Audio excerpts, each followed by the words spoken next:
Sudut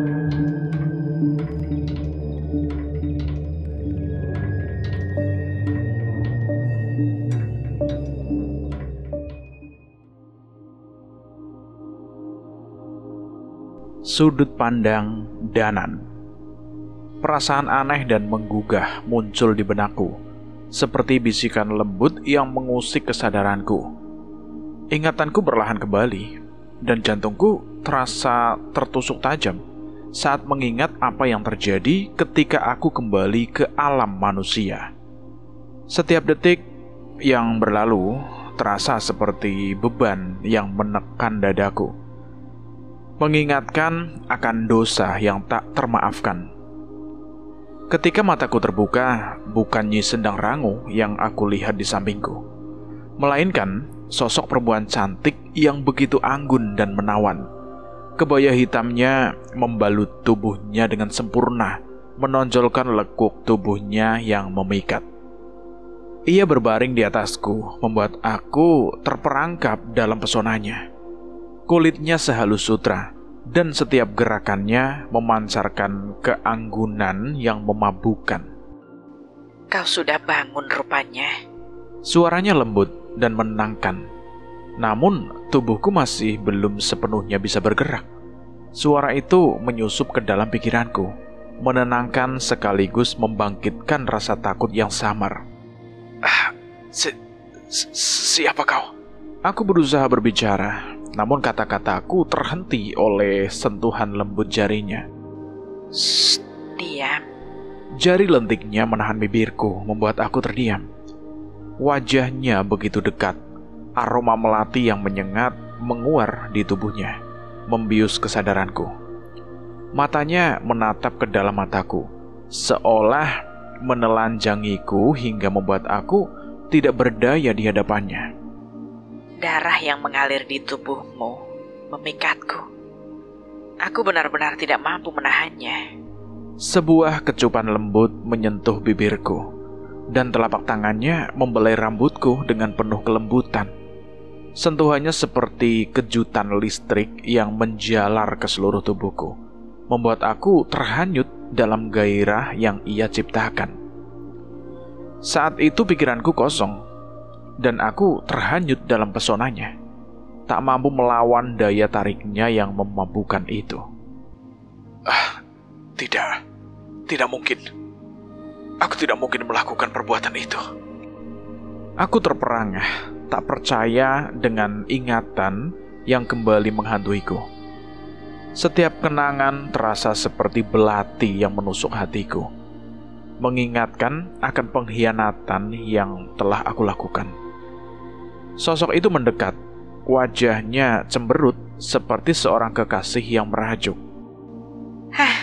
Mas jahat, Katanya dengan nada manja, namun senyumnya yang licik tak bisa kusembunyikan dari pandanganku. Bukankah kita sudah menyatu? Aku milikmu, Mas. Suaranya menggoda, namun di balik itu ada ancaman halus yang membuat aku merinding. Aku jatuh berlutut di tanah. Suara gamelan di sekitarku berubah menjadi sendu, seolah menegaskan dosa yang telah aku lakukan. Setiap denting gamelan seperti mengiringi penyesalanku, menambah beban di hatiku. Bayangan Naya muncul di benakku, sosok wanita yang begitu polos dan penuh kasih yang telah aku hianati. Naya, maafin Mas Naya. Air mataku mulai menetes, menandai penyesalan yang mendalam. Setiap tetesan air mata adalah pengakuan atas kesalahan yang tak termaafkan. Perempuan itu berjongkok, mengangkat dagunya dengan lembut.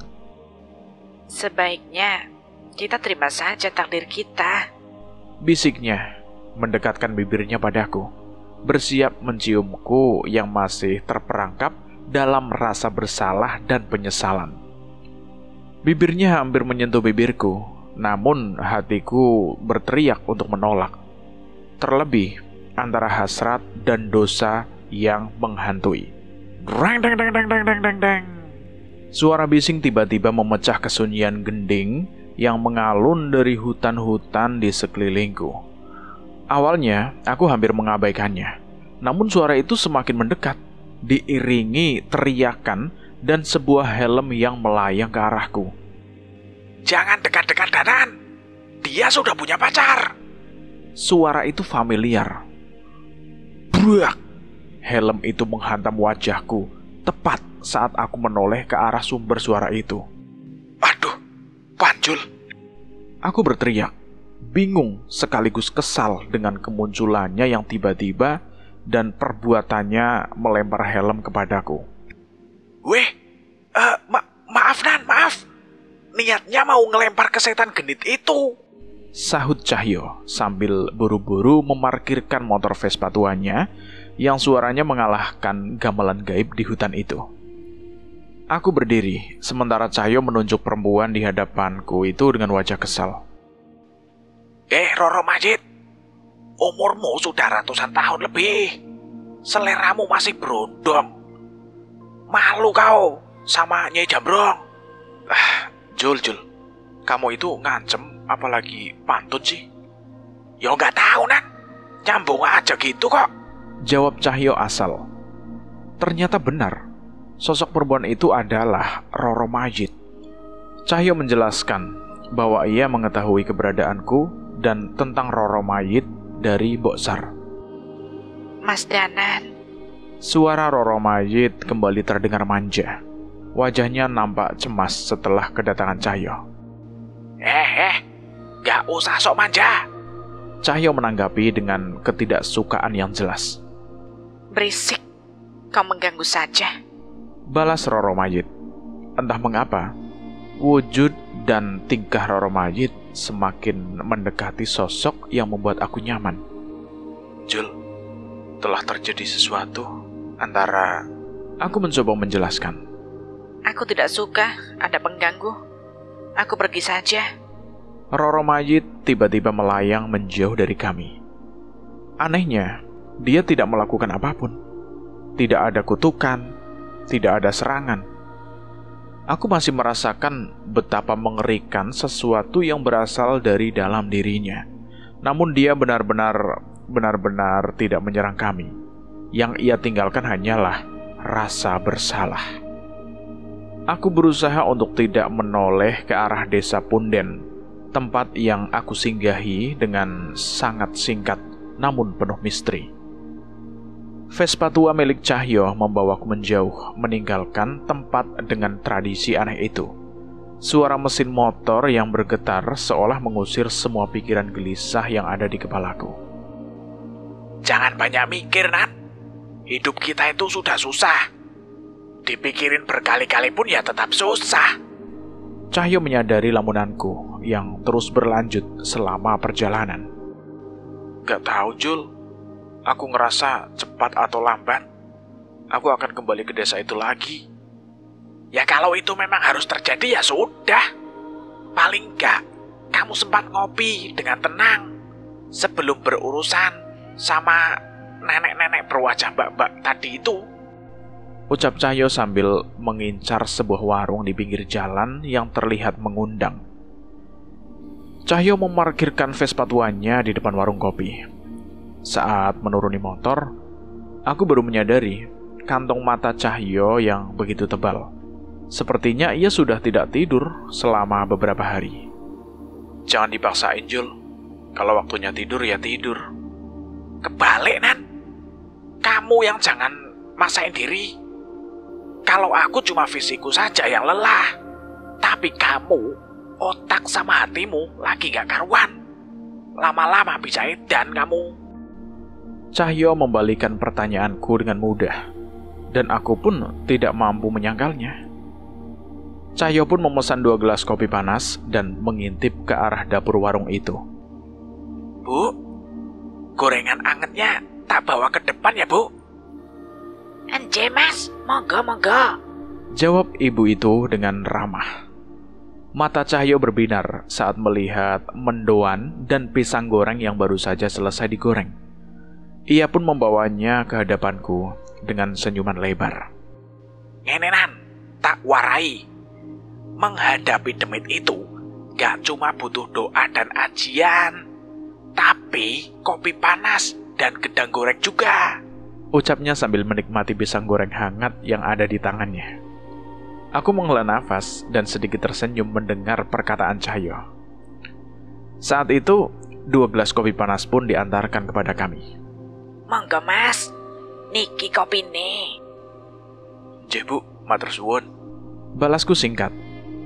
Aroma kopi begitu harum tercium, mengisi udara dengan kehangatan yang terasa mewah. Jauh berbeda dari jagat Segoro Demit yang dingin dan misterius. Oh, pantas saja ya. Demit kalau ngibulin manusia itu minta sesajennya kopi ya. Ternyata di alam Demit itu gak ada baunya yang senikmat kopi hitam gini. Cahyo menoleh ke arahku dengan mengernyitkan dahinya. Nampak heran dengan obrolanku. Kamu masih orang Tonan? Masih doyan gorengan kan? Gak minta kembang? Ngawur kamu Jul. Ya lu doyan lah. Balasku sambil mengambil 2 pisang goreng yang tersisa di piring di hadapan kami. Itu jatahku. Alah boh, ben ora dikira Demit. Pertikaian kecil terjadi di antara kami, namun hanya sejenak, hingga ibu pedagang warung mengantarkan stok pisang goreng lagi ke hadapan kami. Kami tertawa, suasana hangat dan akrab mengisi hati. Dalam momen sesederhana ini, di tengah perjalanan yang penuh ketidakpastian, aku merasa beruntung memiliki sahabat seperti Cahyo. Bersama, kami menghadapi segala tantangan. 1 tegukan kopi dan 1 gigitan gorengan pada suatu waktu. Saat itu, aku bersyukur. Untung saja yang menemaniku pertama kali di alam manusia adalah Cahyo. Sepertinya ia menyadari kegelisahanku tentang sosok Roro mayit. Tetapi, ia memilih untuk menenangkan situasi terlebih dahulu, agar kami bisa berpikir jernih bersama. Gimana kabar Mbok Sar dan yang lain Jul? Semua baik-baik saja kan? Nggak ada satupun dari mereka yang bersantai-santai Nan. Semenjak kepergian kalian, semua menempa diri mereka. Jawab Cahyo, dan aku bisa merasakan semangatnya. Teman-teman kami pasti tidak akan tinggal diam. Mereka pasti sedang berusaha mencari petunjuk, memperkuat diri, dan melakukan segala usaha untuk mencegah tragedi ini. Kamu sudah ada rencana, Jul? Aku ingin mencari pusaka Ratu Ular itu, Nan. Cahyo menunjukkan buku tua yang sempat ia ceritakan sebelumnya, Serat Rojo Bedes. Mengenai danyang yang akan berpihak pada kita. Mbok Sar mengatakan bahwa merekalah yang akan menemukan kita.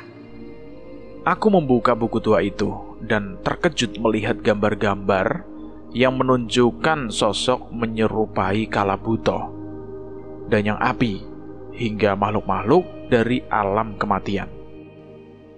Kalabuto. Kami melarikan diri darinya di alam jagat Segoro Demit. Tubuh fisiknya masih tertidur di bukit desa Trahrojo Bedes. 100 hari sejak pertanda kemarin, dia akan bangkit sepenuhnya di alam manusia. Cahyo menimpali, suaranya tegas namun penuh kekhawatiran. Tak kusangka Trahrojo Bedes memiliki peninggalan leluhur seperti ini. Aku kira nama Rojo Bedes itu cuma karanganmu saja, Jul. Itu ya enggak lah. Aku tahu seberapa sakralnya Trahrojo Bedes. Cahyo menjawab, gelagatnya itu mencurigakan. Aku melirik sejenak, dan ia buru-buru menyeruput kopinya kembali, berusaha menyembunyikan rasa gugupnya. Aku berpikir sejenak, rasa khawatirku mendorongku untuk mencari keberadaan Nyi Sendang Rangu. Namun, petunjuk yang aku miliki hanyalah selendang yang ia tinggalkan di tubuhku, tidak yang lain. Itu selendang Nyi Sendang Rangu, Nan? Iya, Jul. Mbok Sar bilang, kalian kembali dengan selamat.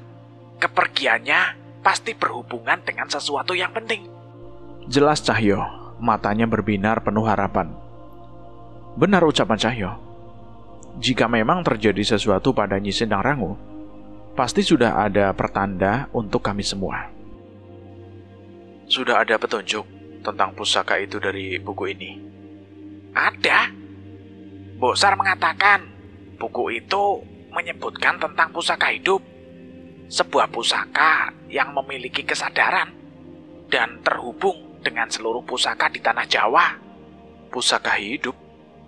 Saat mendengar ucapan itu, aku tiba-tiba teringat dengan satu-satunya pusaka hidup yang pernah berurusan dengan kami dan membawa bencana. Kamu pasti kepikiran tentang pusaka mayit itu, tak? Iya, Jul. Semoga bukan itu yang kamu maksud itu. Ya bukan. Cahyo menjelaskan bahwa pusaka mayit adalah danyang hitam dalam wujud pusaka. Benda itu membawa kekuatan gelap dari pengguna-pengguna sebelumnya, hingga memiliki sifat yang kejam dan membinasakan. Namun, semua yang ada di alam ini memiliki hal yang berkebalikan. Ada pusaka yang merupakan lawan tanding pusaka mayit, dan yang putih dalam wujud pusaka yang memelihara jiwa dari pusaka di tanah Jawa, ibu dari segala pusaka yang pernah tercipta. Cahyo melanjutkan, suaranya penuh keyakinan. Energi yang menyatukan benda dan kekuatan alam berasal dari pusaka hidup itu, Nan. Aku tidak terlalu mengerti dengan jelas, tapi kata Mbok Sar, kalau pusaka itu hancur, energi alam, energi para danyang tidak akan bisa masuk lagi ke sebuah benda hingga menjadi pusaka. Jelas Cahyo, matanya berbinar dengan semangat. Keberadaan yang dimaksud Cahyo menjelaskan betapa pentingnya pusaka hidup itu. Sepertinya masuk akal jika kami harus mencari keberadaan benda itu terlebih dahulu. Dalam momen itu, aku merasa harapan kami mulai terbangun kembali. Inang Pusaka Sukma. Aku tidak pernah menyangka bahwa beberapa jenis pusaka penyandang gelar danyang, yang berarti mereka berkuasa atas wilayahnya dan memiliki peran penting dalam keseimbangan alam. Kenangan akan kemunculan pusaka mayit terbayang jelas di kepalaku. Pusaka itu memiliki kesadaran sendiri, dan kami bahkan tidak mampu menghancurkannya. Bahaya pusaka mayit kembali teringat saat aku memikirkan bara, cahyo dari semesta yang lain. Hidup bara hancur, semestanya dikuasai oleh demit-demit yang mengabdi pada pusaka mayit. Tak heran jika pusaka mayit itu sendiri bergelar danyang, karena kekuatan dan pengaruhnya yang mengerikan. Kliwon gak ikut, Jul? Aku bertanya saat turun dari motor Cahyo yang diparkirkan tak jauh dari sebuah telaga. Dia lagi punya urusan sendiri, Nan. Kalian bertengkar? Haha, bertengkar? Lah ya gak mungkin lah aku bertengkar dengan Kliwon. Cahyo sedikit tertawa mendengar spekulasiku. Hanya saja, aku merasa Kliwon dan Wanasura sudah punya peran sendiri di perang para danyang ini. Biar bagaimanapun, mereka adalah Panglima Kera alas Wanamarta. Mendengar penjelasan Cahyo, kekhawatiranku semakin bertambah. Jika dalam wujud aslinya, mungkin saja Wanasura dan Wanasudra memiliki kekuatan setara danyang yang lain. Cahyo membuka serat Trah Rojo Bedes dan mencocokkan gambar di lembaran itu dengan pemandangan di hadapannya. Reruntuhan candi di pinggir telaga, tepatnya bebatuan, sisa-sisa candi yang masih tersisa di sana. Di sini, Nan. Cahyo memberikan lembaran itu padaku untuk memastikan. Benar, mirip dengan gambar di sini. Tapi, dari mana kamu tahu ke arah tempat ini, Jul? Mbok Sar, Nan, Mbok Sar. Kita terus diawasi oleh Mbok Sar. Tak hanya kita, tapi yang lain juga. Apa Mbok Sar tidak lelah ya, Jul? Aku merasa khawatir dengan keadaan Mbok Sar yang sepertinya memaksakan dirinya. Buat Mbok Sar, itu cara untuk membuat dirinya tenang. Dari sana, ia bisa mengetahui keadaan kita dan yang lain, serta memastikan kita selamat. Aku mengerti, sama sepertiku yang mengkhawatirkan teman-teman yang lain. Boksar mengatasinya dengan cara mengawasi mereka. Gak ada orang di sekitar sini, Jel. Iya, seharusnya tempat seperti ini ada kuncinya. Sisa sesaji di dekat bebatuan reruntuhan candi kecil di dekat kami. Setelah beberapa kali berkeliling, kami menemukan sebuah jalan setapak yang mengarah ke sebuah tempat.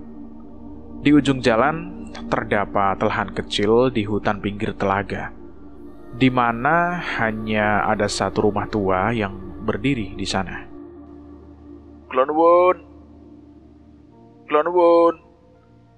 permisi, Klonwon. Aku mencoba mengetuk pintu itu dan mengucapkan salam. Cahyo berteriak lebih kerasa sambil mondar-mandir memperhatikan keadaan rumah di depan kami. Beberapa saat kemudian, barulah terdengar suara langkah yang mendekat dari dalam rumah. "Enje, sinten je?" Sahut seorang dari dalam rumah. Suara itu terdengar seperti suara kakek lemah yang parau. Belum sempat kami menjawab, pintu terbuka perlahan dengan seorang kakek muncul dari balik pintu. Ngapunten, Mbah. Saya Danan, dan ini teman saya Cahyo. Kakek itu memperhatikan kami berdua dengan seksama, dari ujung kepala sampai ujung kaki. "Saya sedang tidak menerima tamu." Enggak, Mbah. Kami hanya hendak bertanya mengenai juru kunci telaga dan situs ini. Apa Mbah tahu? Aku mencoba mempersingkat tujuan kami. "Saya tahu. Tapi itu juga alasan saya tidak menerima tamu saat ini." Balasnya sambil membuka pintu itu lebih lebar. Kakek itu menunjukkan kepada kami tentang apa yang ada di dalam rumah itu. Ada tubuh manusia pucat dan sudah tidak bernyawa terbaring di meja pemandian jenazah. "Beliau, Mbah Purnomo, juru kunci Telaga Sukmo dan situs ini." Beliau sudah meninggal, Mbah.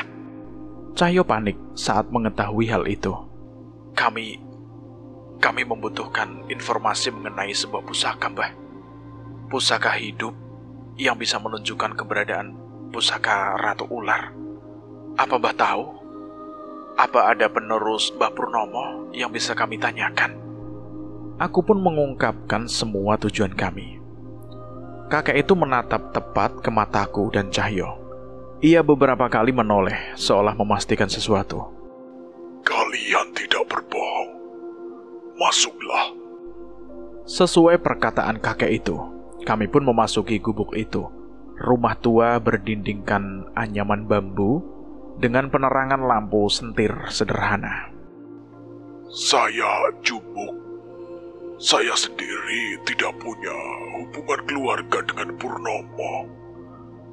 Dia hidup sebatang kara dan hanya saya orang yang ia kenal. Karena itu, saya merasa bertanggung jawab untuk mengurus jasadnya." Lantas, apa Mbah Jumo tahu tentang informasi yang kami butuhkan? Cahyo terlihat tidak sabar. Ia merasa tidak nyaman dengan situasi aneh ini. "Kalau kalian sampai ke tempat ini, pasti ada sesuatu yang membimbing kalian. Yang kalian cari adalah pusaka Sukma, pusaka hidup yang kekuatannya menyatukan energi dan benda dan menciptakan pusaka-pusaka kuno di tanah ini." Jelas Mbah Jumo. Pusaka Sukma. Aku menoleh kepada Cahyo. Sepertinya ia menanti kelanjutan dari cerita Mbah Jumo. "Sayangnya, hanya Mbah Purnomo yang mengetahui lebih lanjut mengenai pusaka itu." Tapi beliau sudah meninggal. Apa tidak ada orang lain yang mengetahuinya, Mbah? Mendengar balasan Cahyo yang tidak sabaran, Mbah Jumo menatap Cahyo dengan tatapan tajam. Aku menyenggol sikut Cahyo, menegurnya untuk lebih sopan. Ngapunten Mbah. Tapi kami memang benar-benar membutuhkan informasi tentang itu, Mbah. Ada sesuatu yang mengerikan yang mungkin terjadi di tanah ini, Mbah. Aku menjelaskan. Mbah Jumo menghela nafas sejenak. Ia menatap jasad Mbah Purnomo dan menghampirinya.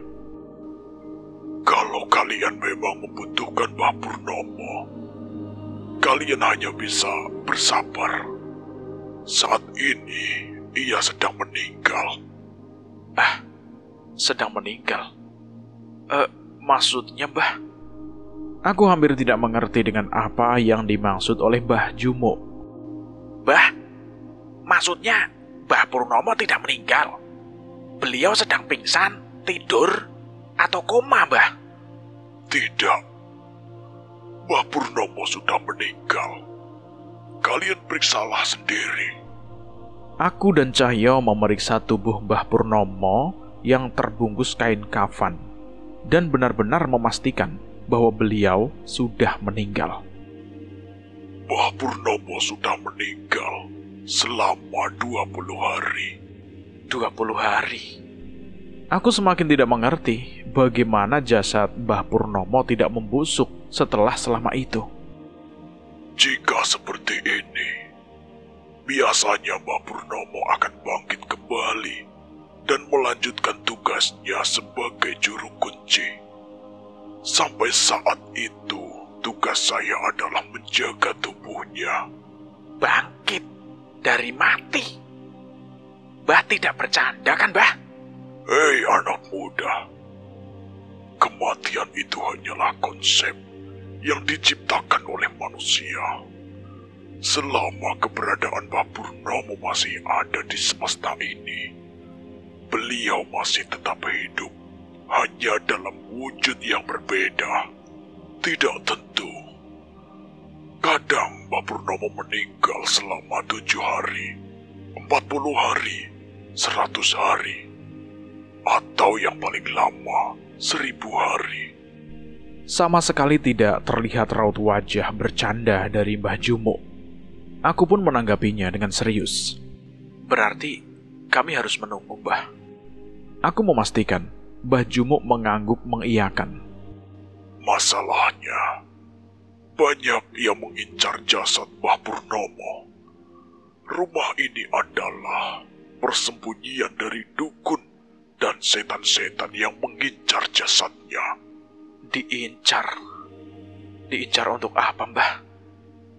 Jasad orang sakti berguna untuk dukun-dukun dan tumbal makhluk halus. Tapi tenang saja, saya sudah terbiasa menangani mereka. Kalian hanya tinggal menunggu Mbah Purnomo bangkit dengan tenang. Saat itu aku berbincang dengan Cahyo. Kami bingung memutuskan apa yang harus kami lakukan. Tidak ada kepastian kapan Mbah Purnomo bangkit, dan kami juga belum mengetahui petunjuk lain untuk mencari pusaka Ratu Ular. Kita coba tunggu beberapa malam saja, Nan. Sekalian kamu istirahat. Iya, Jul, benar. Berdoa saja, semoga penantian kita tidak sia-sia.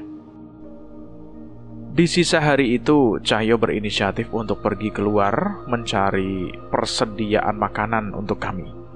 Sedangkan aku mencoba untuk bermeditasi untuk menenangkan pikiranku. Suara hembusan angin dan daun yang saling bersentuhan cukup menenangkanku. Segala hal kecil yang aku dengar dan aku rasakan saat ini adalah bukti betapa nyamannya alam yang diberikan oleh Sang Pencipta untuk ditinggali oleh manusia. Dari luar aku mendengar suara Mbah Jumo membacakan doa-doa dalam bahasa Jawa sambil mengitari jasad Mbah Purnomo. Aku cukup mengerti arti dari doa-doa itu. Lantunan doa yang cukup indah, di mana Mbah Jumo menyerahkan hidup dan mati, jasad di hadapannya itu pada Sang Pencipta, dan menyucikan jasad dan jiwa Mbah Purnomo dengan amal dan perbuatan baik yang terus melekat padanya hingga kelak ia tiada. Aku cukup tertarik dengan ritual Mbah Jumo. Bukan ritual yang begitu mistis, namun ritual tentang bagaimana ia menyucikan jasad dan lantunan syair yang terus ia nyanyikan, layaknya doa-doa yang mengusir energi buruk. Sedekat itukah Mbah Jumo dengan Mbah Purnomo? Tanyaku iseng sambil memandangi mereka. Seorang kakek yang duduk termenung di hadapan sebuah jasad yang terbungkus kain kafan. Sepertinya bisa dibilang cukup dekat. Namun apa yang aku lakukan saat ini bukan karena kedekatan kami, tapi karena Purnomo layak untuk diperlakukan sebaik mungkin. Berarti beliau orang yang sangat baik ya? Salah satu dari manusia yang paling baik yang pernah saya kenal di dunia ini. Aku merasakan persahabatan yang sangat kental di antara mereka berdua. Apa mungkin mereka juga sedekat aku dan Cahyo di masa mudanya? Sekilas aku membayangkan apakah di masa tua kami nanti, aku dan Cahyo akan seperti mereka. Dak, dak, dak, dak. Tiba-tiba terdengar suara seseorang mengetuk pintu dari luar. Seperti sebelumnya, Mbah Jumo tidak membukakannya, dan menunggu ketukan berikutnya. Barulah ia meninggalkan tempatnya dan membukakan pintu. Maaf, saya tidak menerima Suara Mbah Jumo terhenti. Aku yang penasaran pun menghampiri dan mendapati Mbah Jumo hanya berdiri terdiam di balik pintu. Saat itu langit mulai memerah dan kami tidak mendapati siapapun di luar sana. Tak ada tanda-tanda sosok yang mengetuk pintu tadi. Mbah Jumo menutup pintu kembali dan menguncinya. Sudah dimulai. Kita harus sudah mulai berhati-hati. Mbah Jumo memperingatkanku untuk waspada. Aku mengangguk, dan saat itu Mbah Jumo menaburkan kembali garam dan percikan air di sekitar jasad Mbah Purnomo. Saat petang mulai datang, suasana benar-benar berubah. Hanya ada satu lampu minyak yang menerangi bangunan tua ini. Sedangkan di ruangan ini hanya ada aku, Mbah Jumo yang terpaku dengan cahaya api di hadapannya, dan sesosok jenazah. Apapun yang terjadi, jangan pernah biarkan api lampu ini mati, ucap Mbah Jumo tiba-tiba. Entah mengapa, suasana semakin canggung. Aku merasa tak boleh mengusik Mbah Jumo begitu saja dalam situasi ini. Dak, dak, dak, dak. Tiba-tiba terdengar suara ketukan lagi dari pintu luar. Aku pun merasakan perasaan yang aneh dan menoleh ke arah Mbah Jumo untuk memutuskan apakah akan membiarkan atau membukakannya. Dak, dak, dak, dak. Suara ketukan itu terdengar lagi, dan Mbah Jumo memberikan isyarat agar akulah yang membukakan pintu. Ia terlihat enggan beranjak dari kursi tempatnya duduk, mengawasi jasad Mbah Purnomo dengan penuh perhatian. Maaf, kami sedang gak terima lama banget sih bukainnya. Ada nasi rames nih. Mana udah lapar banget lagi. Tiba-tiba Cahyo menyelonong masuk ke dalam dengan semangat. Eyalah, kue tonjol. Seruku sambil menoleh keluar mencari keberadaan motor Vespa yang suaranya tidak terdengar saat ia datang tadi. Kenapa sih Mbah Munjul? Tanyaku melihat motor itu terparkir tanpa mesin yang menyala. Biasa, ngambek. Jawabnya sambil mengambil sebuah piring dan meletakkan satu bungkus nasi remes di atasnya. Ia mengantarkannya ke Mbah Jumo yang masih waspada. Makan dulu, Mbah. Urusan sama demit lebih aman kalau perutnya kenyang, ujarnya dengan nada lembut. Mbah Jumo menoleh ke arah Cahyo dan memperhatikan wajahnya. Matur suwun ya, Le. Mbah makan dulu saja, biar saya yang menjaga lampu dan jasad Mbah Purnomo. Apa tidak apa-apa, saya makan duluan, tanyanya ragu. Aku mengangguk sambil tersenyum. Sejak tadi, kami menyadari bahwa Mbah Jumo tidak makan dengan teratur. Entah sudah berapa lama ia bertahan hidup hanya dengan apa yang bisa ia temukan di sekitarnya. Dapur sederhananya nampak kosong tanpa masakan.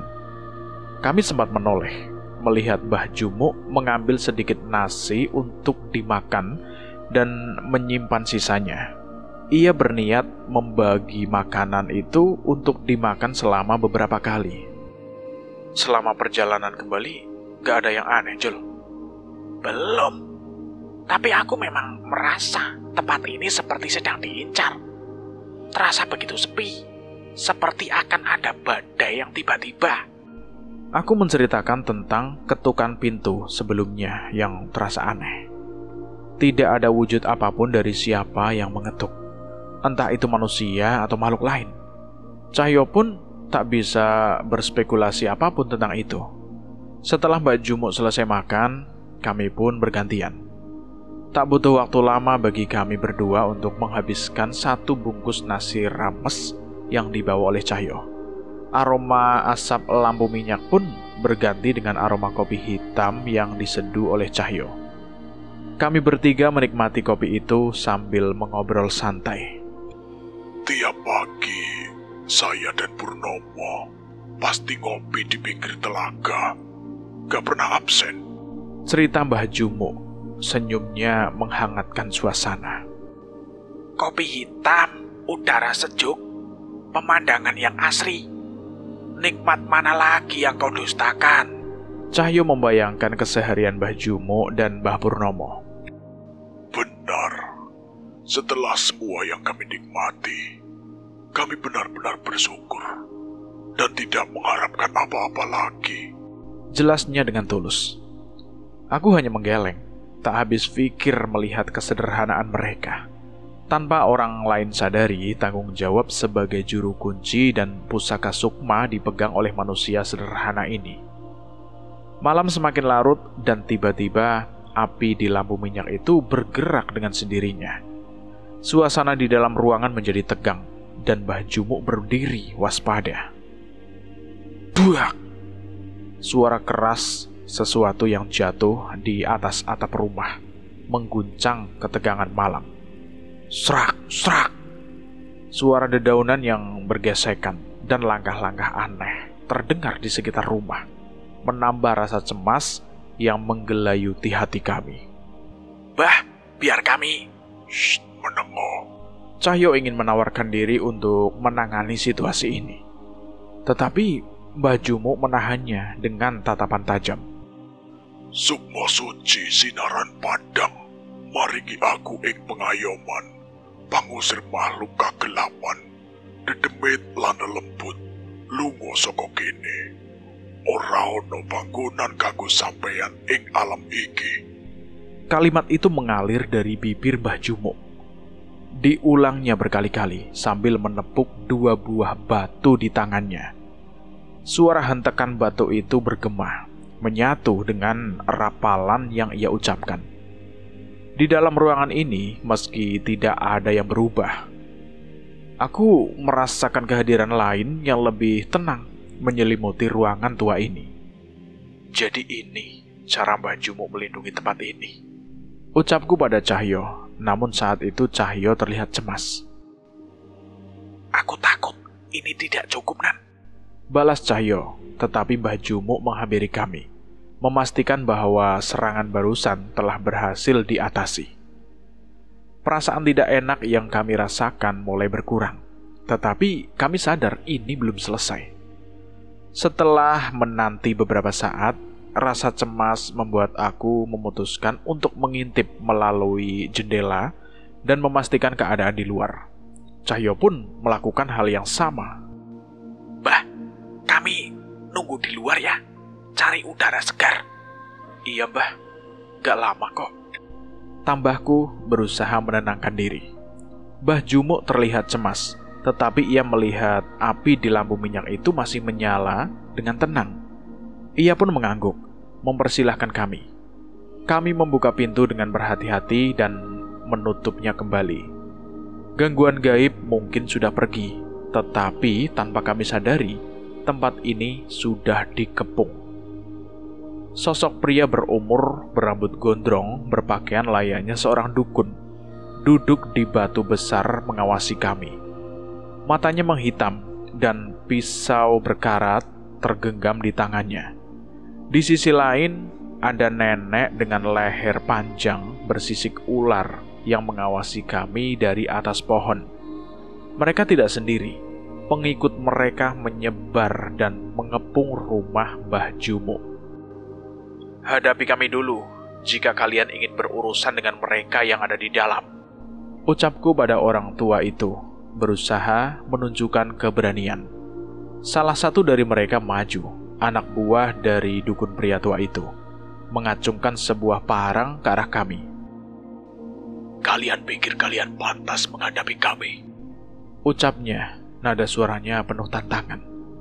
Kami tidak berkata apapun. Tiba-tiba tangan Cahyo yang telah dikuasai kekuatan Wanasura mencengkeram wajah orang yang membawa parang itu dan membanting tubuhnya ke tanah hingga darah bermuncratan dari mulutnya. Seketika, orang-orang itu tertegun melihat pemandangan mengerikan itu. Kurang ajar. Dukun itu kesal dengan perbuatan Cahyo yang meremehkan mereka. Tiba-tiba, pisau berkarat yang ia pegang mengeluarkan kekuatan hitam yang berwujud seperti kadal, meluncur ke arah kami. Kita selesaikan di tempat yang lebih pantas. Biarkan kami habisi kalian sampai akar-akarnya. Ucap Cahyo melangkah maju melintasi orang-orang yang mulai gentar dengan keberadaannya. Dukun dan nenek itu tersenyum, mengikuti langkah kami ke arah telaga, tempat di mana pagar gaib Mbah Jumo tak lagi menghalangi mereka. Kalian melakukan kesalahan besar. Tawa nenek berleher ular itu menggema saat kami sudah sampai di pinggir telaga. Suaranya mengalun dalam kegelapan malam, menambah ketegangan yang sudah menggelayuti suasana. Kalian membawa kami keluar dari pagar gaib bangunan itu. Di sini mereka bisa membantu kami. Aku dan Cahyo saling bertukar pandang, tidak gentar. Memang itulah tujuan kami. Panggil mereka. Tunjukkan kepada makhluk sehina apa kalian bersekutu. Ucapku suaranya penuh tantangan. Berusaha menegaskan keberanian di tengah ancaman yang mencekam. Sombong. Nenek itu tidak terima dengan ucapanku. Tiba-tiba sosok makhluk berwujud anak kecil bertubuh serba hitam dengan kulit yang keras muncul di antara mereka. Kami mundur selangkah, merasakan aura mengerikan yang menyelimuti sosok itu. Tuan Jabang Kolobendu. Nenek berleher ular itu merunduk pada sosok itu, dan kekuatan gelap mengalir padanya. Aku tidak begitu gentar dengan perubahan pada nenek itu, tetapi aku tahu dengan jelas bahwa sosok Jabang Kolo itu bukan setan biasa. Mayatmu milikku. Suara nenek itu tiba-tiba terdengar dari tengkukku. Seketika tangannya menggapai kepalaku dengan cepat, seolah ingin merenggut nyawaku. Kanan. Cahyo memperingatkanku. Aku sudah menduga gerakan seperti ini dan menangkap tangannya yang mencengkeram kepalaku. Kau diberikan berkah dengan menjadi makhluk yang mulia, tapi memilih menjadi budak setan. Benar-benar bodoh. Ucapku sambil mulai membacakan sebuah lantunan doa. Suaraku bergetar namun penuh keyakinan. Singkirkan tanganmu. Nenek itu menarik kembali tangannya, tetapi aku tidak membiarkannya lepas. Dengan cepat aku menangkap wajahnya dan melanjutkan lantunan doa. Tak perlu aji-ajian untuk menghadapi kalian. Kalian cuma manusia bodoh yang tidak bisa apa-apa tanpa kekuatan setan itu. Apa yang kau lakukan? Nenek itu berusaha melepaskan dirinya. Berkali-kali ia mencoba menyerangku, tetapi kekuatannya tersegel tepat di bawah telapak tanganku. Tidak, jangan. Sakit. Hentikan. Asap hitam menguap dari tubuhnya. Doa-doa yang aku bacakan melenyapkan kekuatan Jabangkolo yang merasuk di dirinya. Hentikan. Aku sudah mengorbankan segalanya demi kekuatan itu. Teriaknya dengan suara penuh kepanikan. Aku tidak peduli. Semua yang aku lakukan pada nenek itu disaksikan oleh para pengikutnya dan dukun gondrong yang datang bersamanya. Brak! Tubuh nenek itu terjatuh di tanah, tak sadarkan diri. Tanpa kekuatan Jabangkolo Bendu, rupanya nenek itu hanya nenek tua renta biasa. Belasan pengikut dukun dan nenek itu pun terlihat gentar. Dukun itu menatap mereka dengan kecewa. Habisi mereka. Ilmu kalian sudah membuat kalian melebihi manusia biasa. Perintahnya, suaranya menggema penuh tekanan. Tapi Mereka masih terlihat ragu, namun tiba-tiba Jabangkolo Bendu berdiri dan tersenyum lebar.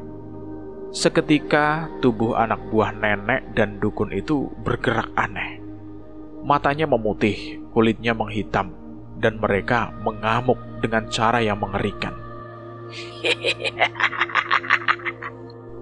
Jabangkolo tertawa, seolah menikmati kekacauan yang terjadi.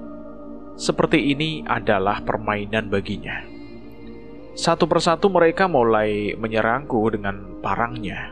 Dengan susah payah, kami berdua menghindari serangan itu dan membalasnya. Namun mereka terlalu banyak, dan serangannya benar-benar membabi buta. Dukun itu tertawa menyaksikan kami yang kewalahan. Cahyo bersiap memanggil Wanasura, tapi aku menahannya. tahan Jul, ada yang aneh. Cahyo mengikuti ucapanku, hanya menghindar sebisanya. Saat itulah ia mulai menyadari apa yang aku maksud. Anak buah dukun itu terus menyerang membabi buta dengan parang di tangan mereka. Memang cukup sulit menghindarinya. Tetapi semakin lama aku tersadar bahwa serangan mereka itu berkurang. Mereka menyerang tanpa pandang bulu. Tangan dan anggota tubuh berterbangan di sekitar kami. Mereka menyerang siapapun yang di hadapan mereka, termasuk teman mereka sendiri. Darah merah bermuncratan dari pertarungan yang mengerikan. Apa-apaan ini? Apa yang kalian lakukan? Dukun itu terlihat bingung, tetapi Jabangkolo Bendu terlihat senang dan tertawa. Tuan, apa maksudnya ini? Salah satu pengikutnya bertanya. Ketakutan mulai merayapi wajahnya. Makhluk dengan kekuatan mengerikan itu tidak menjawab. Ia justru tertawa kegirangan melihat semua itu. Bodoh, kau masih belum sadar, ucap Cahyo saat tak ada lagi dari lawan kami yang bisa kembali berdiri. Kalian para pemburu mayat mempersembahkan mayat untuk setan biadab itu kan? Sekarang giliran mayat kalian yang dipersembahkan. Mendengar ucapan itu, dukun itu pun cemas. Terlebih saat ia melihat lumpur hitam yang menyelimuti tubuh nenek tua dan anak buahnya. Lumpur hitam itu memakan mayat-mayat itu.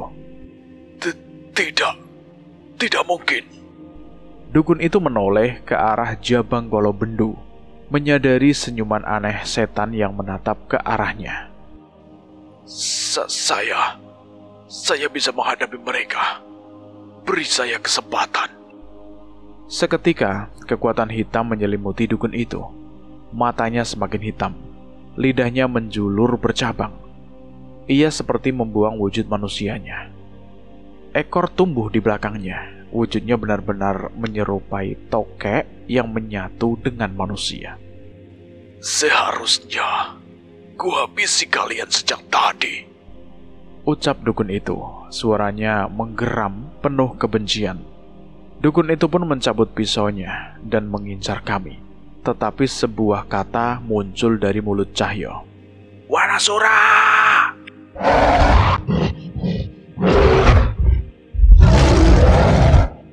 Seketika suara raungan besar terdengar, menghembaskan dedaunan di sekitar kami. Kekuatan Wanasura merasuk ke tubuh Cahyo, membuat dukun itu gentar. Apa itu? Makhluk apa itu? Dukun yang sudah membuang wujud manusia itu menghentikan langkahnya, menyadari keberadaan Wanasura.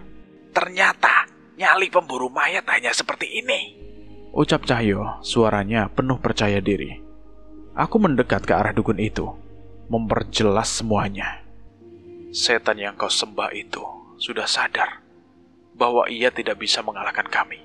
Jadi dia dengan pintarnya memilih untuk mengambil mayat kalian daripada terus melindungi kalian. Ucapku menatap tajam ke arah matanya. Penjelasanku itu diikuti tawa Jabangkolo Bendu. Makhluk itu memang benar-benar licik. Seolah tak percaya, dukun itu menoleh ke arah setan yang ia sembah. Dan saat itu juga tubuhnya menjadi kaku. Lehernya terbalik hingga hampir patah. Ampun Tuan. Jangan Tuan. Jangan. Dia teriak panik. Sudah terlambat.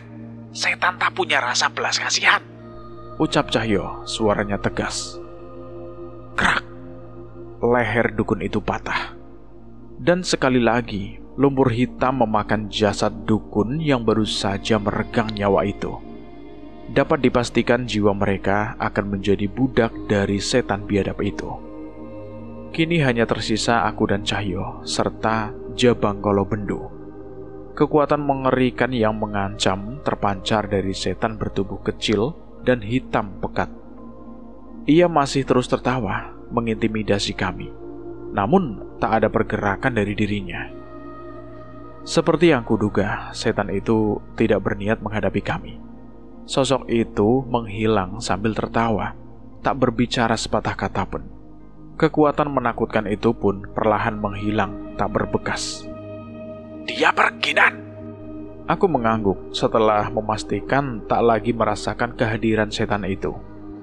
Kekuatannya mengerikan, tapi aku merasa warna kekuatannya itu serupa dengan Kalabuto, Danyang yang menghancurkan pendobo kunci jagat Segoro Demit. Benar, serupa dengan yang aku rasakan di bukit desa Rojo Bedes, tambah Cahyo.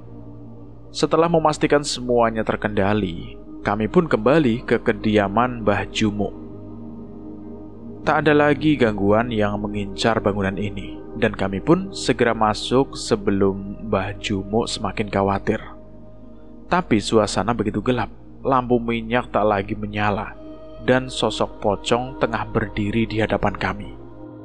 Jul, hati-hati Jul, Ucapku yang bergegas menahan langkahku. Tapi sebelum sempat aku membuat apapun, tiba-tiba Mbah Jumo muncul menghampiri kami. Jangan panik. Itu Mbah Purnomo. Cahyo menyalakan korek apinya dan benar saja, sosok seseorang yang terbungkus kain kafan itu adalah Mbah Purnomo yang sebelumnya terbaring di meja pemandi jenazah. Mbah Purnomo yang masih dengan kain kafannya itu mengangguk. Terlepas apapun itu, tetap saja pemandangan itu terlihat menyeramkan. Maaf, saya belum ada pakaian. Jadi saya belum bisa melepas kain kafan ini, Balas Mbah Purnomo. Jangan, Mbah. Kalau dilepas, lebih serem lagi, Balas Cahyo yang segera aku susul dengan pukulan di kepalanya. Plak! Jul, yang sopan. Kami pun mempertanyakan apa yang terjadi pada Mbah Jumo, dan ia menceritakan tentang apa yang terjadi selama kami pergi. Mbah Purnomo kembali bangkit. Entah mengapa tiba-tiba beliau datang. Beliau? Iya, dia yang selalu membebaskan Mbah Purnomo dari kematian demi menjaga pusaka keramat di tanah ini. Dia siapa, Mbah? Makhluk sehebat apa yang bisa melakukan hal ini? Bahkan kami pun tidak merasakannya. Mbah Jumo tersenyum sambil menggeleng. Kami dapat berbicara lebih jelas saat Cahyo kembali menyalakan lampu minyak. Dia mengaku sangat mengenalmu, Mas. Makanya, saat tahu kalian membutuhkan Mbah Purnomo, dia segera membangkitkannya, walau belum waktunya ia kembali ke tempat ini. Aku menoleh ke arah Mbah Purnomo, namun sepertinya ia masih belum mendapati kesadarannya dengan penuh. Siapa? Siapa dia, Mbah? Tanyaku pada Mbah Purnomo, penasaran. Jadi, kalian tidak bertemu. Beliau bilang akan menunggu kalian di kebun belakang, ucap Mbah Purnomo. Mendengar ucapan itu, aku dan Cahyo buru-buru meninggalkan rumah dengan membawa sebatang lilin untuk penerangan. Benar saja, sudah ada seseorang yang menanti di belakang.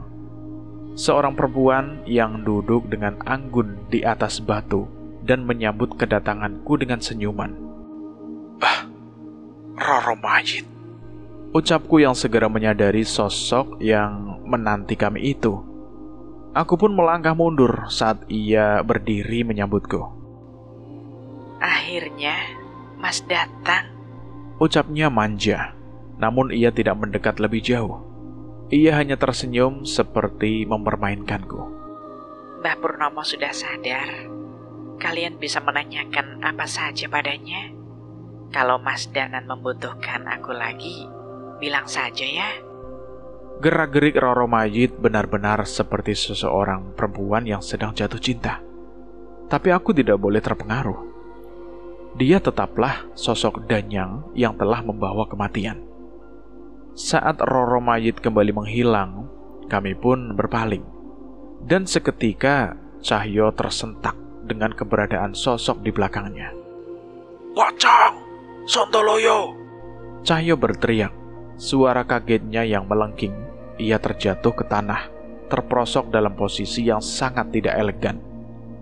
Setelah beberapa detik terdiam, Cahyo mulai menyadari bahwa pocong itu adalah Mbah Purnomo. Bah, kalau masih pakai kain kafan, jangan kelayapan dong, Bah. Protesnya sambil menggaruk kepalanya yang tidak gatal. Mbah Purnomo yang masih terbungkus kain kafan hanya mengangguk pelan. Maaf, Mas. Ucapnya singkat, suaranya serak seperti radio tua yang tidak bisa disetel. Aku pun sempat kaget melihat sosok Mbah Purnomo di belakangku. Bah, jangan bikin kami kaget gitu, Bah. Sering urusan sama setan bukan berarti nggak bisa kaget. Saat itu Mbah Jumo muncul dengan ekspresi serius. Purnomo bilang dia mau mengantarkan kalian ke tempat pusaka Sukma. Aku dan Cahyo saling bertatapan. Ini adalah kabar baik. Dengan begitu, kami bisa cepat mengetahui tentang pusaka Ratu Ular. Namun rasa khawatir tetap menyelimutiku. Semua ini terjadi karena bantuan Roro Mayit. Dan aku tidak yakin apakah itu adalah hal yang baik atau sebaliknya. Dengan wajah yang datar, Mbah Purnomo mencoba berbicara pada kami, meski mulutnya masih keluh. Pusaka Sukma bersedia memberitahu kalian di mana pusaka Ratu Ular itu. Namun, kalian harus bersiap. Saat pusaka Ratu Ular itu muncul, maka kalian akan menjadi incaran para danyang hitam. Bisa saja perang terjadi saat itu juga.